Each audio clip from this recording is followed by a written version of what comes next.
Bonjour à tous et bienvenue dans cette nouvelle vidéo analyse et théorie autour du trailer de l'épisode 3 de la 8ème saison de Game of Thrones. Comme d'habitude, avant de commencer la vidéo, n'oubliez pas que si le contenu vous plaît, vous pouvez vous abonner, mettre un pouce bleu, bien sûr partager la vidéo, et si jamais vous voulez me soutenir d'une manière financière, il y a un lien Utip dans la description. Voilà, comme ça au moins tout est dit. Les premiers plans sont des plans d'armée, on voit toute l'armée du côté des vivants, mais on entend Sansa dire une petite phrase en fond qui dit tout simplement que maintenant la chose la plus héroïque qu'ils peuvent faire, c'est tout simplement regarder la vérité en face. Je pense que cette phrase est tout simplement destinée à l'armée des vivants qui doit combattre contre l'armée des morts. Le fait maintenant d'embrasser pleinement cette cause et de se combattre contre cette armée, c'est le fait de vraiment être héroïque. Mais certaines personnes ont vu un double sens aux révélations de Jon sur ses origines à Daenerys, mais personnellement je vois pas vraiment le rapport avec l'héroïsme dans tout ça. Je sais que le double sens est tentant, mais sur ce coup-là, je vois pas vraiment le rapport. On passe ensuite à Sam et on voit les Immaculés passer devant Sam et on peut se demander qu'est-ce que fait Sam à côté des Immaculés, mais je pense que cette scène est située chronologiquement avant les premières scènes que l'on a vues où vraiment l'armée est toute bien placée, etc. Parce que si on regarde bien, on voit le mur de Winterfell avec des torches derrière les Immaculés, et donc je pense que c'est juste que chronologiquement c'est situé avant et qu'on voit les Immaculés passer devant Sam pour ensuite se mettre bien en place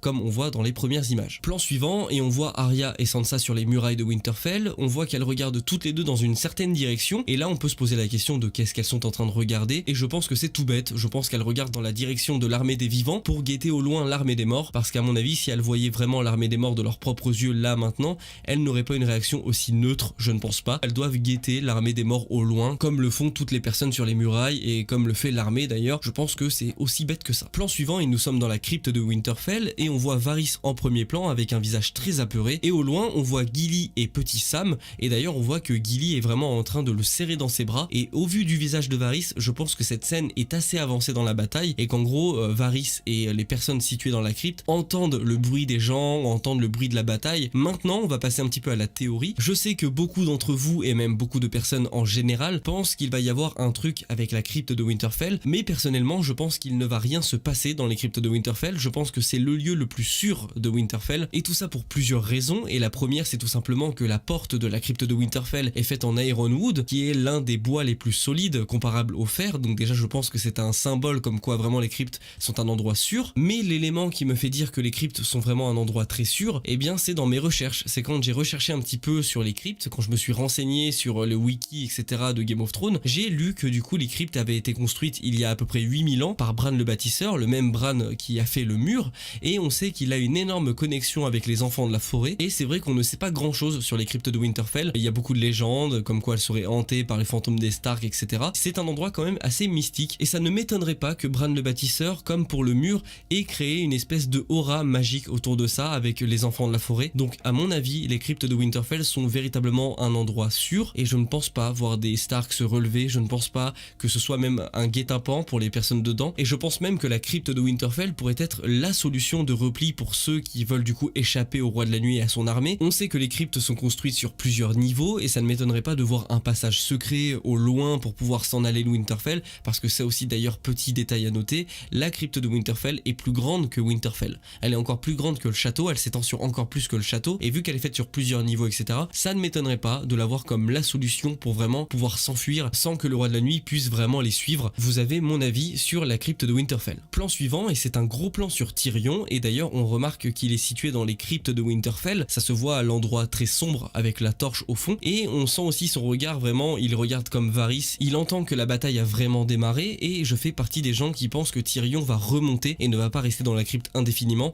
Ça correspondrait à mon image de Tyrion et à ses actes héroïques comme il a toujours eu l'habitude de le faire. Après tout, Tyrion il nous a montré à plusieurs reprises que c'était un combattant et que lui aussi était capable de mener des armées. Ça ne m'étonnerait pas de voir Tyrion remonter assez vite à la surface pour lui aussi apporter son aide à l'armée des vivants, etc. Plan très rapide sur le visage de Jorah, et on remarque qu'il regarde assez loin lui aussi, mais je pense qu'il regarde vraiment droit dans les yeux l'armée des morts. Je pense que là ils arrivent et que la bataille est vraiment imminente. Plan suivant, et là ça devient très intéressant et on peut commencer à théoriser déjà un petit peu plus. On voit Jon qui est déjà bien amoché, donc à mon avis ça se passe quand la bataille a vraiment bien démarré. Déjà parce que je pense qu'au tout début Jon va être sur le dragon, donc déjà c'est à dire qu'il faut déjà avoir passé ce moment là avec les dragons, mais en tout cas il est déjà sévèrement amoché, à mon avis il a déjà combattu pendant un très long moment, mais surtout ce qui m'intrigue c'est ce qu'il y a situé derrière lui. On voit une espèce de gros brouillard, on voit vraiment rien derrière lui, on voit forcément un petit peu de lumière parce qu'il y a du feu derrière lui sur le sol, mais il y a vraiment un espèce de brouillard. Je pense que le roi de la nuit va envoyer envoyer une espèce de brouillard de guerre, une espèce de brouillard de neige sur tout le monde, parce que sinon ce serait trop facile. Je pense que la plupart du temps, la bataille va se passer dans une espèce de gros brouillard, ce qui va nous aussi nous perdre, ce qui va perdre aussi les combattants, qu'au tout début la bataille va être assez éclairée,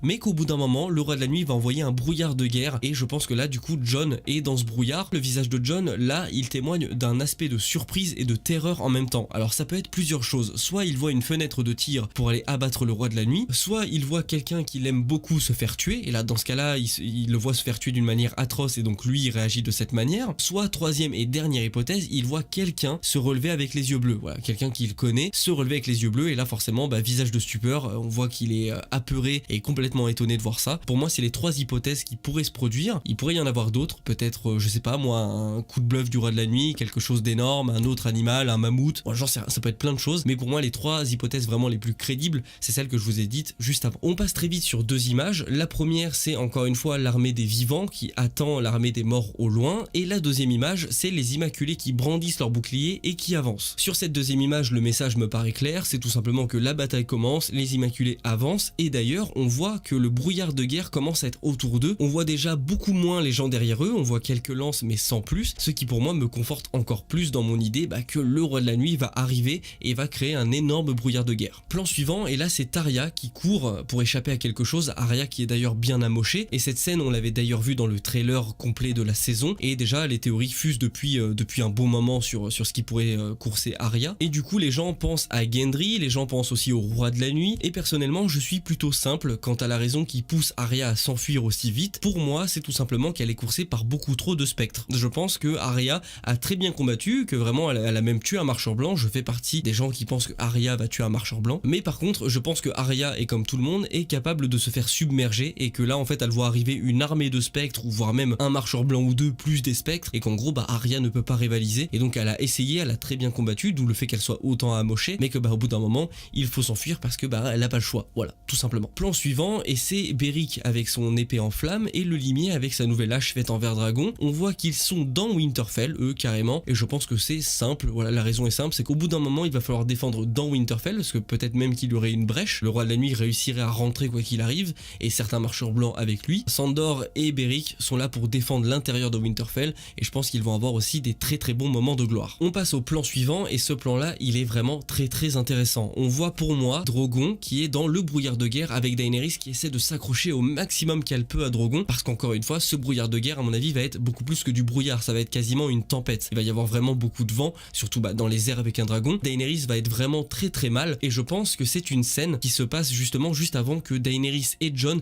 décident de se poser avec les dragons. Je vous explique ma théorie. Pour moi, Daenerys et Jon vont monter les dragons très très tôt pour arrêter le roi de la nuit qui sera lui sur Viserion. Le roi de la nuit quant à lui va déclencher un énorme brouillard de guerre et descendre de Viserion pour peut-être aller chercher Bran, créer une brèche dans Winterfell ou quelque chose, et du coup ça pousserait aussi Jon et Daenerys à quitter les dragons. Cette scène là est située très très peu de temps avant que Daenerys décide de se poser, car à mon avis c'est impossible pour eux de diriger les dragons, et même les dragons c'est pour eux impossible de voler correctement dans un brouillard aussi violent. De mon point de vue, là c'est Daenerys qui lutte pour rester sur Drogon, Jon va être dans la même position, et tous les deux vont donc décider de se poser. Plan suivant, et on voit Théon prêt à tirer une flèche enflammée sur quelqu'un, soit un marcheur blanc, soit des spectres, enfin voilà, tout ça pour défendre Bran. Pas grand chose d'autre à dire sur ce plan, mais je pense que Théon et Bran vont avoir une discussion avant que la bataille démarre pour de vrai. C'est-à-dire que lorsque d'un côté on voit les Immaculés etc en train d'attendre l'armée des morts, Théon et Bran vont échanger quelques phrases, car on se souvient que dans le trailer, Bran avait dit « Tout ce que tu as subi a fait de toi ce que tu es maintenant »,